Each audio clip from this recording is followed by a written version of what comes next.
बिस्मिल्लाहिर्रहमानिर्रहीम। अस्सलाम वालेकुम। आप देख रहे हैं हालात। मैं हूं सईद चौधरी। पीटीआई और हुक्मरान इत्तेहाद के दरमियान मुज़ाकरात का सिलसिला शुरू हो गया है। पहला अजलास हो गया है। दूसरा अजलास जो है वो 2 जनवरी को होगा। अंदर क्या हालात रहे, मूड कैसे थे, और फिर जो पीटीआई के असल लोग थे जिनका तल्लुक पीटीआई से है, एक सिर्फ असद कैसर साहब ही थे, बाकी लोग तो शामिल ही नहीं हुए।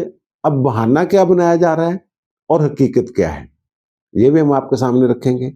और 190 मिलियन पाउंड वाला जो केस है, उसका जो फैसला है, वो कह रहे हैं जनाब जज साहब को 6 जनवरी को सुनाऊंगा।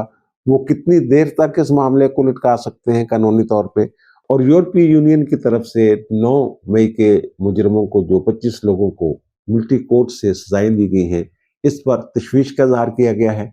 इसके क्या असरात मुरतब हो सकते हैं, और ये क्या वाकईतन 25 लोगों के लिए तशवीश का इजहार किया गया है या किसी 26वें शख्स के लिए तशवीश है यूरोपीय यूनियन को। इस हवाले से बात करें, 190 मिलियन वाला जो बात है उसी पे कर लेते हैं। 190 मिलियन पाउंड वाला जो उसका तो केस का तो आपको पता ही है।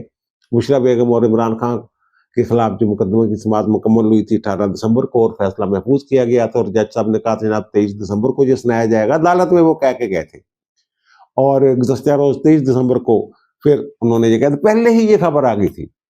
इसमें जो तशवीशनाक बात है ना, वो ये है कि ये पहले खबर आ गई थी। जज साहब खुद बताते हैं। तो खैर, अब जो है मुख्तलिफ साजिशी थ्योरियां जो हैं वो पेश की जा रही हैं कि जनाब, वो कल भी मैंने जिक्र किया था जनाब, वो कहते हैं ये वजह हो सकती है, वो कहते हैं जनाब ये मुज़ाकरात खराब ना हो जाए, पीटीए वाले कहते हैं इसलिए जनाब देखें ये हमारी जीत है, वो फैसला ही नहीं सुनाया जा रहा जनाब।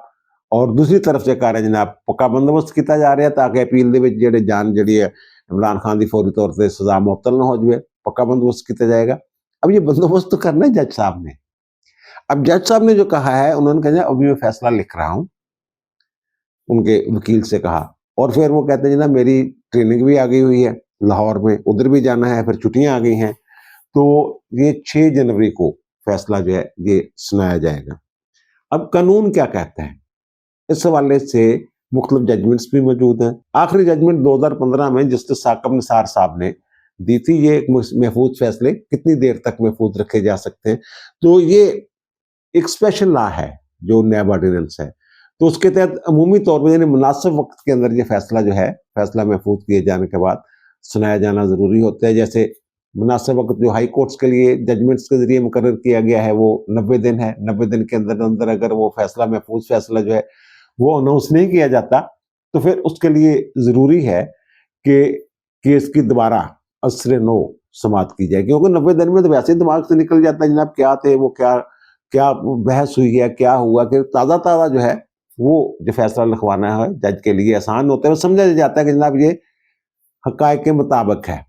और फिर साकिब निसार साहब ने जो मैंने जिक्र किया कि 2015 में इस हवाले से आखिरी जजमेंट आई थी कि कितनी देर तक फैसला महफूज रखा जा सकता है, उन्होंने जनाब 90 दिन को 120 दिन कर दिया और कह दिया जनाब वाह वाह वाह, इन्होंने टाइम। और फिर काजी फायद ईसा साहब भी अभी हाल ही में जाते जाते वो एक नोट दे गए हो गए हैं। वो कह गए हैं मुनासिब वक्त के अंदर सुनाया जाना ज़रूरी है। मुनासिब वक्त 90 दिन वाला जो मैंने जिक्र किया है, वो तरमीला साहब ने 4 महीने लगा दिए थे ना। दिसंबर में फैसला महफूज हुआ था और अप्रैल में उन्होंने फैसला लिख के भेजा था।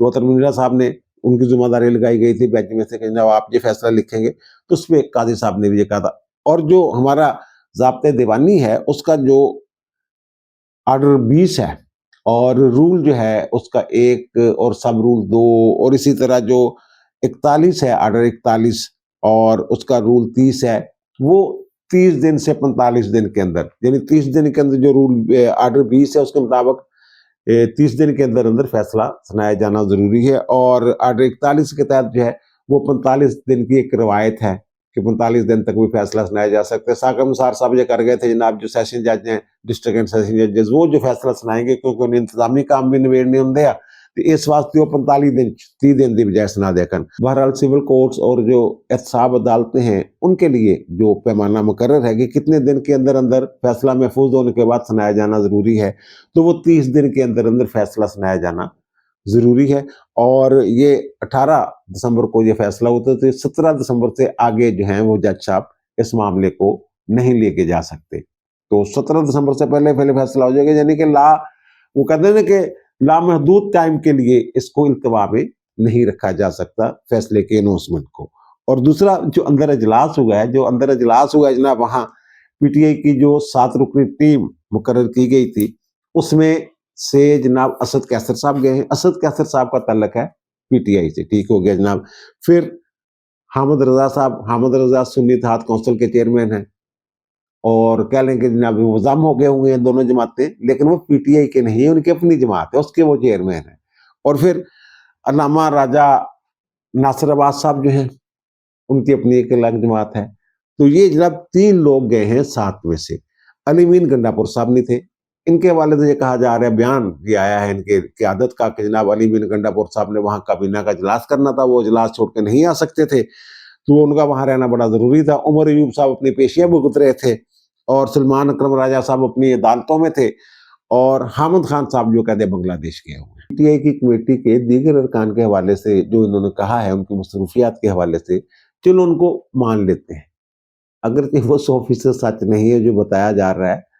اصل میں تو جو جیل میں بیٹھے ہوئے ہیں عمران خان صاحب، یہ ان کا موڈ دیکھ رہے ہیں سر، کہ وہ کیا چاہتے ہیں۔ ان کا موڈ کبھی پل میں تولا پل میں ماشا والا ان کا ماحول بنایا ہوا ہے انہوں نے، وہ کبھی کوئی بات کرتے ہیں کبھی کوئی بات کرتے ہیں، بات پہ کھڑے نہیں ہو رہے ہیں۔ اور دوسرا جو علی مین گنڈا پور صاحب کے بارے میں انہوں نے کہا ہے کہ جناب وہ تو اجلاس میں وہاں مصروف تھے، تو اگر وہ آنا چاہتے تو جو ایاز صادق صاحب ہیں جو اس کو معاملے کو صولت کاری کر رہے ہیں، دونوں کمیٹیوں کے ارکان جو ان کو ملوا رہے ہیں، تو ڈائیلاگ کی تو وہ ان سے رابطہ کر سکتے تھے، وہ کہہ سکتے تھے جناب میرا اجلاس ہے، ذرا یہ ٹائم آگے پیچھے کر لے۔ کتنا ٹائم لگتا ہے پشاور سے اسلام آباد آنے میں؟ اصل میں وجہ یہ ہے کہ 1 دن پہلے، بلکہ 2 دن پہلے، عمران خان صاحب کو جب یہ پتا چلا کہ جو اپیکس کمیٹی کا خیبر پختونخوا میں اجلاس ہوا تو اس کی تصویریں چھپی، وہاں محسن نقوی صاحب بھی گئے ہوئے تھے، اور جناب بڑا انہوں نے ویلکم کیا، بڑے خوشگوار موڈ میں نظر آ رہے تھے علی مین گنڈا پور صاحب۔ تو اس پہ عمران خان صاحب جو ہے نا، انہوں نے افسوس کا اظہار کیا اور غصے کا اظہار کیا کہ جناب یہ ہمارے کارکنوں کا قاتل ہے، اس کے ساتھ کیسے تصویریں آ رہی ہیں، یہ کیسے اس کے ساتھ ہاتھ ملایا جا رہا ہے۔ یہ خان صاحب کا جو خاص سٹائل ہے، طریقہ کار ہے، یہ وہ بات کر رہے ہیں۔ اور دوسری طرف اندر کھاتے وہ ترلے بھی مار رہے ہیں کہ یار کسی طریقے سے انگیج کرو حکومت والوں کو۔ گنڈا پور صاحب اس بات میں ناراض ہے، ان تک یہ بات پہنچی ہے کہ خان صاحب نے بڑا جناب ناپسندیدگی کا اظہار کیا کہ جناب محسن نقوی سے ایسے ملے کیوں؟ تو وہ کیسے ملتے پھر؟ ان کا جو گنڈا پور صاحب ہیں وہ جو کہتے ہیں پھر میں کیسے ملتا یار؟ اپیکس کمیٹی کا اجلاس تھا اور وزیر داخلہ وہاں آئے ہیں، اور ہم وزیر داخلہ سے ریکویسٹ کر رہے ہیں کہ جناب ہمیں وہاں رینجرز اور فوج کی مدد چاہیے کرم میں، تو پھر کیسے ملتا میں اس سے؟ کیا دوسری طرف منہ کر کے بیٹھ جاتا؟ تو اس بات پہ علی مین گنڈا پور صاحب جو ہیں وہ ان کا بہت سارا دل ٹوٹ گیا، جو بھی مسئلہ ہے ان کا، وہ تھوڑے سے ناراض ہیں اس رویے پہ۔ اور دیگر ارکان کے حوالے سے جو شنید ہے وہ یہ ہے کہ جناب ہم مذاکرت کس بات پہ کریں، کیا مینڈیٹ لے کے جائیں؟ خان صاحب ہمیں جب گو ہیڈ دیں گے اختیارات کے ساتھ تو تب تو پھر مذاکرات ہو سکتے ہیں۔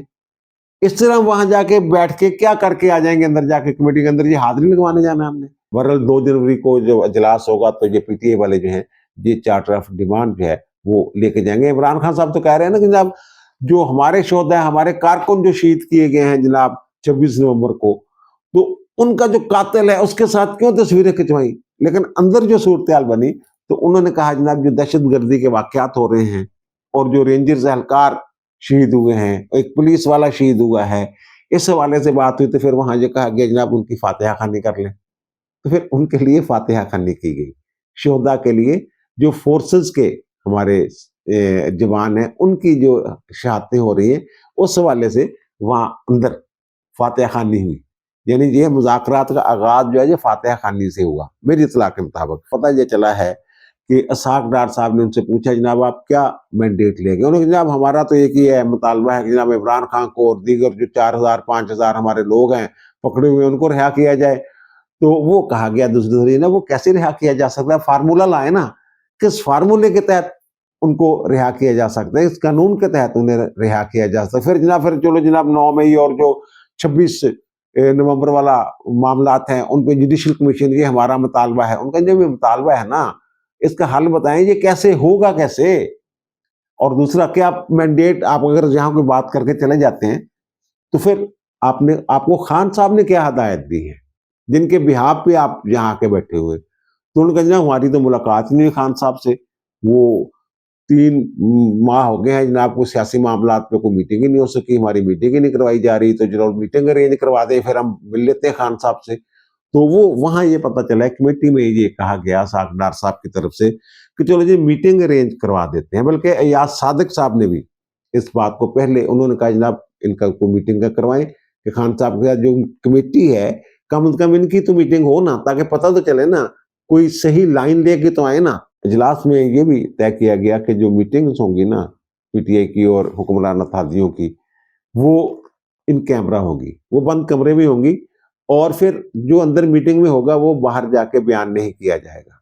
तो कहा ठीक है, लेकिन खबरें बाहर आना शुरू हो गई हैं और अब पता ये चला है कि साकडार साहब ने बड़े शिकवे किए हैं जनाब, बड़े गिले किए हैं, लेकिन उनका जो रवैया था वो गिले शिकवे से ज्यादा जैसे ने ताने देने वाला अंदाज होता है। उन्होंने कहा जनाब आप इस मुल्क की मैशियत को जो है उसके आगे रुकावट डालना चाहते हैं, जब भी हालात बेहतर होते हैं कोई ना कोई ट्वीट आ जाता है, और जब मुज़ाकरात की बात होती है एक दूसरे के करीब आते हैं पीटीए वाले, हम तो आपको पता नहीं 2019 से और पता नहीं कब से कह रहे हैं कि जनाब आए हमारे साथ बैठें। जिस वक्त आपकी हुकूमत थी उस वक्त भी हमने ये कोशिश की थी कि इस मुल्क की बेहतरी के लिए मिलजुल कर काम किया जाए, हमने तो मिसाक मैशियत की पेशकश भी की थी, लेकिन उस वक्त जो है खान साहब जो हैं वो पता नहीं किन हवाओं में थे, इस तरह की बात की। और फिर ये जो साबान अंदर गए हुए थे उन्होंने कहा जनाब ये जो ट्वीट श्वीट होते हैं ना, इससे हमारा कोई तल्लक नहीं है। तो वहां उन्होंने फिर आलमी दबाव, जो उन्होंने कहा जनाब आलमी दबाव जो है, आपके जो लोग हैं बाहर बैठ के जो लॉबिंग कर रहे हैं, जो पैसे दे के बयानात दिलवा रहे हैं, पैसे दे के, वो मेरी बात मेरे ख्याल नहीं की, लेकिन ये मेरे जहन में कि पैसे दे के जो है ज़ाहिर है जो लॉबिंग फर्में जो हैं हायर की जाती है उनको पैसे दिए जाते हैं। तो उन्होंने कहा जनाब वहां से जो आप प्रेशर दिलवाने की कोशिश कर रहे हैं पाकिस्तान पे, अब यूरोपीय यूनियन से जो तशवीश का इजहार किया गया है उसके पीछे भी आप लोग हो सकते हैं। जब मुझे किसी ने ये बताया तो फिर मुझे याद आ गया कि ये अताउल्लाह तारड़ साहब ने तो एक प्रेस कॉन्फ्रेंस की हुई है जिसमें उन्होंने कहा था कि पीटीआई वाले यूरोपीय यूनियन वालों को कह रहे हैं कि जनाब पाकिस्तान का जो स्टेटस है जीएसपी प्लस वाला ये खत्म किया जाए। तो मे भी साकडार साहब, जो अताउल्लाह तारड़ साहब ने प्रेस कॉन्फ्रेंस की थी, वो किसी इन्फॉर्मेशन की बुनियाद पे की होगी ना। तो साकडार साहब हैं उनके जहन में भी या उनके पास भी वही इन्फॉर्मेशन हो जिसकी बुनियाद पे उन्होंने ये बात की। तो उन्होंने ये कहा कि जनाब असद कैसर साहब के हवाले से बात है, उन्होंने कहा जनाब ये हम जो हमारी एक कोर कमेटी की मीटिंग है उसमें भी ये बात हुई थी, मुज़ाकरात करने हैं तो कैसे करने हैं जनाब, खुले दिल के साथ जाना है वगैरह वगैरह जो भी बातें। दूसरी तरफ जगह उन्होंने कहा हम भी खुले दिल के साथ बैठे हुए, हमारे तो मुतालबात ही कोई नहीं, हम तो इस मुल्क की बेहतरी और इस्तेहकाम के लिए इन मुज़ाकरात के लिए बैठे। तो फिर वहाँ एक साहब जो थे मुतलका साहब जो, उनसे मेरी बात हुई तो उन्होंने कहा जनाब हम तो लग ये रहा है मुझे आज के इजलास से कि टेढ़ी बुनियाद पे एक बड़ी बिल्डिंग खड़ी करना चाह रहे हैं। तो फिर टेढ़ी बुनियाद से फिर अंदाजा लगा लें आप क्या है वो, यानी कि इसकी बुनियाद दी इन मुज़ाकरात की टेढ़ी है तो फिर बिल्डिंग कैसे कायम होगी? तो इसका मतलब ये है कि दोनों तरफ से या तो फिर गोकुलों में मिट्टी झाड़ी जा रही है या फिर इत्माम हुज्जत वास्ते कुछ किया जा रहा है। मेरी तो दुआ है कि इन मुज़ाकरात के कोई मुस्बत नताइज निकले, को मुल्क में सियासी इस्तेहकाम आए, कोई माशी इस्तेहकाम आए। मुल्क वैसे ना पटरी पर चढ़ गया हुआ है, तरक्की का सफर शुरू हो गया हुआ है। ये जो इर्द गिर्द से प्रेशर आ रहा है इसी से अंदाजा लगा लें, जब भी पाकिस्तान ऊपर जाना शुरू होता है तो ये टांगे खींचने वाले जो है ना इर्द गिर्द, वो वाले जिनकी मैं बात कर रहा हूं, आप भी समझदार हैं, तो वो जनाब पहुंच जाते हैं। अब भी ऐसे ही हो रहा है। इसी से अंदाजा लगा लें कि पाकिस्तान जो है ये अपने सफर पे सही सिमत पे जो है तरक्की के सफर पे अपना सफर जो है शुरू कर दिया, और दूसरी तरफ से वो रुकावटें डालने वाली पार्टियां जो पहुंच गई। और दूसरा जो यूरोपीय यूनियन ने तशवीश का इजहार किया है, तो उन्होंने ये कहा है कि जनाब जो 27 के करीब हुकूक इंसानी के मुख्तलिफ माहदे हैं जिन पे पाकिस्तान ने जनाब दस्तखत किए हुए, उनमें ये भी है कि जनाब जो फेयर ट्रायल, फेयर ट्रायल होगा और जो ये फौजी अदालतों में ट्रायल हुआ है, 25 लोगों को सजाएं मिली हैं, ये फेयर ट्रायल में नहीं आता, उस माहदे की एक तरह से खिलाफवर्जी है, इसमें तशवीश का उन्होंने इजहार किया है। तो उनको बताने की जरूरत है और ये बताया जाएगा जब ये मामला आएगा उनके सामने टेबल पे, जब बैठेंगे इस मौजू पे बात जब होगी तो फिर ये बताएंगे कि जनाब जो हमारी फौजी अदालतों वाला सिस्टम है, फिर उसके ऊपर हाई कोर्ट होती है, फिर सुप्रीम कोर्ट होती है, और फिर हमारा आइन जो है वो वाज़े तौर पे उसमें सेक्शन 10A शामिल ही इसलिए किया गया था फेयर ट्रायल के लिए, शफाफ ट्रायल के लिए। वहाँ तमाम सहूलतें जो है वो मुयस्सर होती हैं, जो आम कैदियों, आम मुल्जिमों को जो उनके हकूक होते हैं वही हकूक वहाँ होते हैं। बहरहाल ये इनके पास कानूनी तौर पे और अदालती फैसलों की शक्ल में दलाइल जो हैं ये मौजूद हैं। लेकिन मसला ये नहीं, अच्छा ये जो है पाकिस्तान के GSP प्लस स्टेटस, इसका यही होता है कि जनाब ये पाकिस्तान की कुछ मसनूआत जो हैं जो बाहर हम उनको बेचते हैं तो उन पे टैक्स वगैरह जो है उनकी छूट होती है। ये हमें बहुत बड़ा फायदा मिलता है इससे, GSP प्लस से। तो अब जो तशवीश का इजहार किया गया, जब ये इमरान खान के दौर में कोई 25-26 लोगों को मिलिट्री कोर्ट से सजाएं मिली थी और इमरान खान उनकी वकालत किया करते थे, तो उस वक्त यूरोपीय यूनियन ने तशवीश का इजहार क्यों नहीं किया था? अब तशवीश का इजहार क्यों किया है? वही लॉबिंग फर्में जो हैं, जो इनके लोग बैठे हुए हैं, जो कान भरते हैं उनके, दूसरे लफ्जों में ये कह लें सादा जबान में, ये उनके पीछे वही लोग हैं। और ये इसलिए तशवीश का इजहार किया जा रहा है कि क्योंकि ये खदशा मौजूद है कि इमरान खान साहब जो है इनका कोर्ट मार्शल होना है, इन्होंने वहां जाना है। असल में ये 25 लोगों के लिए तशवीश नहीं है, बल्कि 26वां शख्स जो है जिसका इम्कान है कि उसका कोर्ट मार्शल होना है, उसके लिए पेशबंदी की जा रही है कि जनाब ये 25 लोग, आम लोग जो हैं, उनके लिए अगर ये इतनी आवाज बुलंद कर सकते हैं, तशवीश का इजहार कर सकते हैं, और फिर जो अगर इमरान खान का वहां ट्रायल होता है, पाकिस्तान की एक बड़ी सियासी जमात का लीडर है वो, और सबसे ज्यादा उसके जनाब फैन फॉलोअर हैं और सबसे बड़ा कल्ट है पाकिस्तान का, तो फिर पता नहीं क्या तूफान आ जाएगा। ये यूरोपीय यूनियन का जो प्रेशर है, मैं तो इसको जो तशवीश का इजहार है इस तनाजर में देख रहा हूँ इमरान खान साहब के, कि इमरान साहब को वहां जब हिफ्ज़ मुक़द्दम के तौर पे ये उन्होंने किया कि इमरान खान का वहां ट्रायल ना हो जाए। अब दीजिए मुझे इजाजत, इंशाअल्लाह दोबारा मुलाकात होगी नए व्लॉग के साथ। अल्लाह ताला आप पर, मुझ पर, हम सब पर मेहरबान रहे। अल्लाह हाफिज।